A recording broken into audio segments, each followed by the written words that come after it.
안녕하세요. 시나로 읽는 심리학 17강입니다. 지크프리터, 내가 존재한 이유 117쪽입니다. 지크프리터는 독일에서 아이슬란드에 이르기까지 여러 신화에 등장하는 북유럽의 영웅이다. 신화 속의 영웅처럼 지크프리터는 자기의 부모와 내력에 대해 알지 못했다. 여기서 그 부모의 내력을 알지 못하는 게 이제 굉장히 중요하죠. 그건 뭔가 하면은 그 부모는 나의 뿌리잖아요. 그래서 나의 뿌리를 이제 내가 찾아가야 된다는 거죠. 그래서 영웅은 항상 자기 뿌리를 찾아가는데 부모의 내력을 몰라야 돼요. 부모의 내력을 알면은 이제 영웅이 안 되죠. 그 안에 갇혀버리잖아요. 단지 태어나기 전에 죽은 아버지에게서 물려받은 부르짖음금이 있었을 뿐이다. 비록 새로 벼려야 했지만 이 금에는 대를 이어 전해진 힘과 용기가 담겨 있었다. 우리 역시 부모와 조부모로부터 어떤 선물을 물려받아 이를 잘 활용하여 각자의 꿈을 이뤄간다. 다른 영웅들처럼 지크프리터 역시 자기의 힘을 이용하려는 악당 때문에 위험에 빠진다. 그래서 이 영웅은 부모의 내력을 모르는데 자기 정체를 찾아가려고 하는데 꼭 방해자가 있어요. 그죠? 그래서 이 방해자는 좋아요, 나빠요? 방해자가 없다 그러면 영웅이 못 돼요. 그래서 순탄하게 사는 인생이 편하고 좋아 보이지만은 깊이 못 들어가요. 왜냐하면 우리 마음은 어떤 고통이 왔을 때 작은 고통은 어때요? 내가 에고를 해결해요. 머리를 좀 쓰면 해결되잖아요. 근데 큰 고통은 머리를 써도 해결 안 돼요. 그러면 어때요? 내 영혼이 깨어나서 영혼이 해결해줘요. 영혼은 내 안에 신이죠. 신께서 해결해줘요. 그래서 신이 깨어나서 내 신성이 깨어나는 거룩한 사람이 되죠. 그래서 고통은 우리를 이제 성숙해 주는 거죠. 그래서 우리는 고통을 항상 맞이해야 돼요. 왜 이런가 하면은 동물은 이제 본능대로 살면 되거든요. 그죠? 그래서 본능으로 살기 때문에 자기의 세계가 없어요. 개 같으면 개가 10마리 있으면은 10마리의 개가 하나의 세계예요. 똑같이 살아가요. 근데 인간은 어때요? 호모 사피엔스잖아요. 생각을 하잖아요. 그래서 각자 하나의 세계예요. 인간이 50억 명이 살면은 50억의 세계가 있는 거예요. 그래서 나의 세계를 만들어 가야 되거든요. 그 나의 세계를 만들어 가려면 어때야 돼요? 부모의 내력을 없는 게 좋죠. 있어도 부모를 넘어서야 돼요. 그래서 나의 세계를 만들어 가야 돼요. 그래서 부모가 없는 게 자꾸 영웅에 등장하는 거는 우리가 어때요? 부모가 있어도 넘어서야 된다는 비유로도 읽을 수 있죠. 그래서 우리가 나만의 세계를 만들어 가는데 그 세계 갈 때는 항상 방해자가 있어요. 이 방해자들을 이제 사랑해야 돼요. 우리는. 방해자가 나를 키워주니까. 그죠? 그 다음에 119쪽 그 중간 부분에도 읽어보겠습니다. 지크프리터는 새의 노랫소리를 듣고 자신을 보호해야 함을 알았다. 이를 통해 교훈을 얻을 수 있을까? 새는 우리가 위험에 빠졌을 때 경고음을 내고 바른 길을 보여주는 자연과 본능의 목소리를 상징한다. 우리 모두에게 이러한 목소리를 감지할 능력이 있다. 지크프리터는 길을 멈추고 마음을 열어 새의 지혜의 길을 기울였기 때문에 황금이 감추의 위치를 알게 되었고 또한 살아남기 위해 싸워야 할 적도 알 수 있다. 그래서 여기서 신화에서 보면 이렇게 새가 나타나죠. 이 새라는 존재는 뭐예요? 그 땅에 그 발을 딛죠. 하지만 하늘로 날아가요. 저 하늘 멀리 날아가죠. 날아갔다 또 와요. 그래서 하늘의 뜻을 이제 알고 오는 거예요. 그래서 인간 세상과 하늘을 연결하는 그런 존재인 거예요. 그래서 새의 노랫소리를 듣는다는 건 어때요? 바로 내 안에 신의 소리를 듣는 거에 대한 상징, 비유죠. 그래서 우리가 그 신화는 다 이렇게 비유와 상징을 이어졌죠. 그 모든 상징은 내 안에 있어요. 내 마음에 없는 건 밖에 안 나타나요. 그래서 내 안에 나타나는 것이 밖에 새로 나타나고, 그죠? 호랑이 나타나고, 곰으로 나타나고, 나무로 나타나고, 물로 나타나고 그러잖아요. 이 모든 게 내 마음에 있는 에너지의 그 모습을 그 상징화했다고 생각하시면 돼요. 그래서 우리는 인간은 항상 내면 소리 들어야 돼요. 새의 소리를. 그죠? 그래서 우리가 어릴 적에 보면 그죠? 새가 울면은 그죠? 까치가 울면 손님한테 이런 말도 있잖아요. 그러니까 새는 전령사인 거예요. 그 전령사가 영혼의 전령사. 그래서 내 안에 내면 소리를 들려주는 새 소리. 그렇죠. 그 다음에 이제 120쪽 또 읽어드릴게요. 이제 용이 나타나요. 용, 파버니르는 반은 거인이고 반은 용인 흥미로운 존재다. 이는 인간의 탐욕과 타성을 상징한다. 황금을 갖고 있는데 만족한 파버니르는 이를 쓸 필요를 느끼지 못한다. 단지 황금을 손아귀에 쥐고 있는 것으로 만족하는 것이다. 파괴적인 여타의 용들과 달리 파버니르는 사용되지 않고 사장된 잠재력을 상징한다. 황금은 가치와 힘을 상징한다. 따라서 이 용은 잠재적 능력을 가졌지만 아무것도 하지 않고 겨루기만 한 인간의 본성을 상징한다. 지크 피터는 용을 죽임으로써 사용된 잠재력의 활기를 부른다. 서양에서는 보면은 항상 용을 물리쳐요. 용이 뭔가? 이 동양에서는 용을 이제 성스러운 존재로 보잖아요. 근데 서양에서는 용을 극복해야 될 존재로 봐요. 이 용은 이제 뱀하고 연결되죠. 그래서 뱀은 여성성을 상징해요. 그래서 뱀은 물과 또 관계 있고, 막 기어갈 때 물처럼 흘러가잖아요.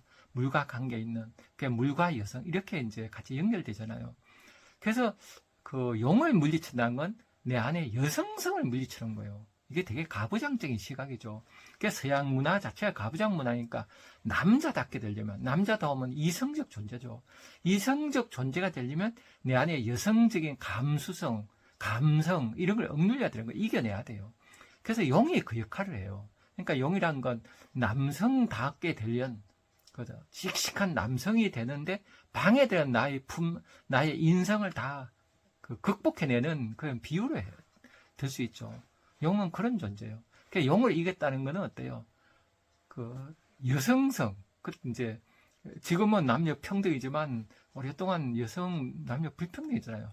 남자다운 거는 여성을 극복하는 걸로 이제 비유되는 거예요. 그렇게 생각하시면 되겠죠.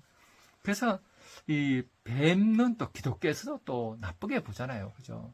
유혹하는. 그렇게 해서 이 용을 극복하는 그렇게 되죠. 그래서 항상 용을 물리치고 신받던 몸, 그죠? 용을 물리쳐야지 이제 용이 되죠. 사나이가 되는 거예요. 이제 그런 거죠. 그 다음에 또 읽어봐 드릴게요. 여기서 이제 니벨룽의 반지를 이제 또 얻게 돼요. 그래서 니벨룽군의 반지는 깊은 물속에서 처음 등장하는데 이는 마음 깊숙이 자리한 신비한 힘을 상징한다. 그죠? 이 반지는 창조의 힘과 사람의 복종의 힘이 담겨있다. 이는 인간의 창의성과 영감을 상징한다. 그죠? 그래서 인간이 갖고 있는 것 어때요? 여기서 또 120쪽 한번 보죠. 이 지크 프리터가 얻게 되는 게 이제 두 가지예요. 투구를 쓰면 보이지 않아요. 보이지 않게 한 투구는 그리스 신화에도 등장한다. 그리스 신화에서는 하데스의 소유물로 그려지는데 이 투구를 쓰면 몸을 감출 수 있다. 이는 인생에서 자신의 생각을 앞서지 않고 잠잠히 기다려야 할 때를 알아본 지혜를 상징한다. 또한 비밀을 지키는 능력을 상징한다. 이러한 능력이 없는 사람은 아이처럼 생각하고 느끼는 것을 남들에게 그대로 드러낸다. 예. 그래서 영웅이 이제 되려면은 여기서 두 가지를 얻게 돼요. 지크 프리터가 얻게 되는 게 투구, 몸을 감추는 투구. 또 하나는 니벨룽군의 반지. 그래서 반지를 얻고 투구를 얻게 되거든요. 이 투구는 뭔가 하면 내 몸이 보이지 않아요. 보이지 않는다는 건 어때요? 아직 나서지 않는다는 거죠. 그래서 때를 아는 존재를 얘기해요. 그래서 우리가 영웅이 되려면 이제 때를 알아야 되죠. 우리가 철든단 말 있잖아요. 철든단 말을 때를 아는 거죠. 타임을 아는 거죠. 그래서 우리가 모든 게 타이밍이죠. 남녀 간에 연애할 때도 타이밍 아니에요? 남자와 여자가 연애할 때 밀당을 하잖아. 밀고 당기다가 어느 시점에 언제 손을 잡아야 될까? 언제 뽀뽀를 해야 될까? 이거는 타이밍이죠. 그걸 알 때 연애를 잘하잖아요. 뭐 모든 거죠. 싸움도 그렇죠, 그죠? 선빵 나인단 말이잖아요. 그래서 언제 장사하는 사람들은 언제 그죠 물건 사고 팔까 이 타이밍이죠. 그래서 몸을 감춘 두 그런 능력을 상징해요. 그 영웅이 되려면 때를 기다려야 되는 거예요. 그죠? 때가 아닌데 나서면 안 되고 때를 알았으면 어때요? 정광석처럼 나서야 되죠. 이런 능력을 이제 빗대어 이런 투구를 얻었다는 것은 그런 능력을 갖게 됐다는 거죠. 그 다음에 니벨령문의 반지를 얻었다는 건 뭔가만 이제 절대 반지란 말이 있잖아요. 이 반지를 얻었다는 것은 내 안에 본성을 찾았다는 거예요. 본성을 찾으면 다 끝나거든요. 그죠? 석가모니가 불성을 이제 알아서 깨달음을 얻으면 다 끝난 거예요. 인생 모든 문제 해결되는 거죠. 그래서 이 반지는 그런 상징이에요.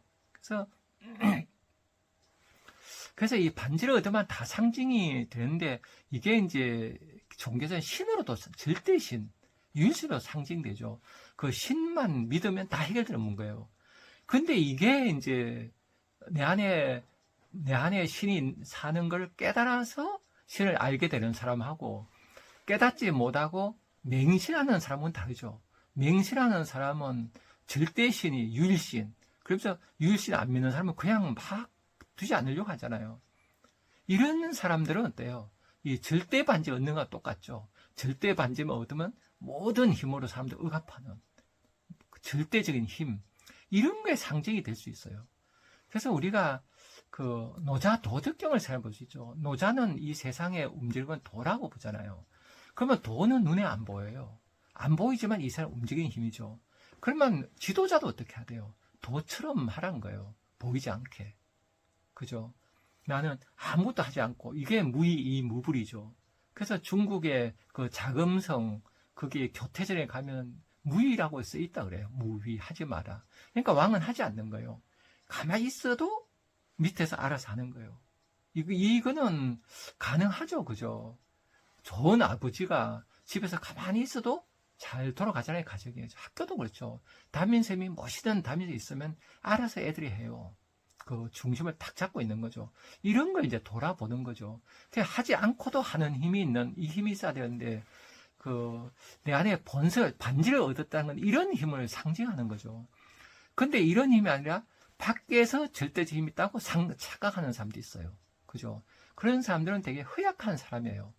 그러니까 부모 사랑을 제대로 못 받고 자랄 경우 이럴 확률이 높다 그래요. 사랑을 못 받고 자라면 어때요? 내가 약함을 느끼잖아요. 항상 나는 어때요? 열등의식이 있고 약해요. 약하면 어떻게 돼요? 강하고 싶어 해요. 근데 강한 방법이 뭐예요? 강한 사람 동일시하는 거죠. 그래서 보면은 그래서 히틀러가 등장할 때도 그 나약함을 느꼈던 많은 사람들이 히틀러를 동일시했다 그래요. 그래서 히틀러 같이 이렇게 강자를 따라가는 거예요. 히틀러는 사디스트고, 많은 사람들이 마조이스트, 이렇게 사디즘과 마조이즘 병적 관계가 되면서 이제 파시즘이 나오는 거죠. 이런 게 나오는 게 한 인간이 어때요? 그러니까 내 안에 반지를 찾아야 되는데, 내 안에 본성을 찾아서 내가 당당해져야 돼요. 그죠?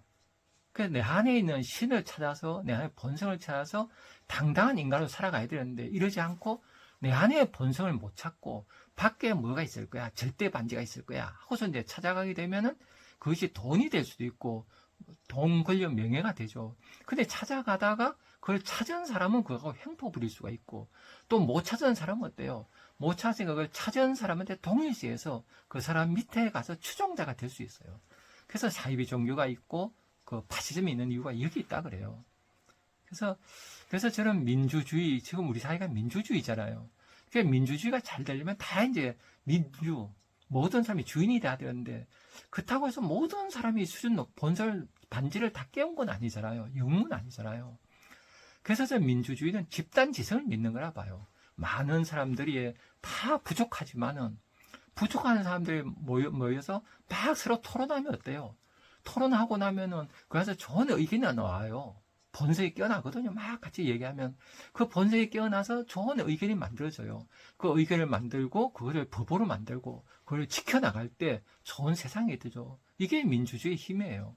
이게 아리스토텔레스가 얘기했고 루소가 얘기한 거죠. 이게 우리 민주주의 바탕인데 이 힘이 없으면 안 돼요. 이 힘이 없으면 이제 사람들이 어때요? 영웅이 되려고 하고 누굴 짓누르려 하게 되죠. 그래서 우리가 반지를 얻었다는 거, 이렇게 내면의 본성을 찾은 걸로 이렇게 해석해야 되죠. 그래서 누구나 작은 영웅이 돼야 돼요. 그래서 우리는 그 자신을 이렇게 당당히 세야 되는데 그러지 못하죠. 그런 시를 읽어드리겠습니다. 기대지 않고 이바라기 노리코, 이제 기성의 사상에는 기대고 싶지 않다. 이제 기성의 종교에는 기대고 싶지 않다. 이제 기성의 학문에는 기대고 싶지 않다. 이제 어떠한 권위에도 기대고 싶지 않다. 오래 살아 속 깊이 배운 건 이 정도. 자신의 이목, 자신의 두 다리로만 서 있다고 뭐가 불편한 말인가. 기대겠다면 그것은 의자 등에나 기댈 뿐. 참시 좋죠. 그래서 우리는 사람은 각자 약해요. 부족하고. 막 영웅이 되는 사람 얼마나 있겠어요. 옛날에는 영웅이 있어서 영웅의 나라를 이끌고 왕정이니까 귀족적이니까. 그런데 지금 민주정이잖아요. 그냥 많은 사람이 부족한 사람이 이 사람 이끌어가는 민주주의예요. 이럴 때 어떻게 해야 돼요? 우리가 우리 안에 절대 반지가 있다, 본성이 있는 걸 믿어야 돼요. 실제로 믿을 수 있죠. 마음을 고요하면 우리 안에 위대함이 있는 걸 알아요. 이 위대함이 나오게 해야 돼요. 나오게 하려면 혼자는 안 되거든요.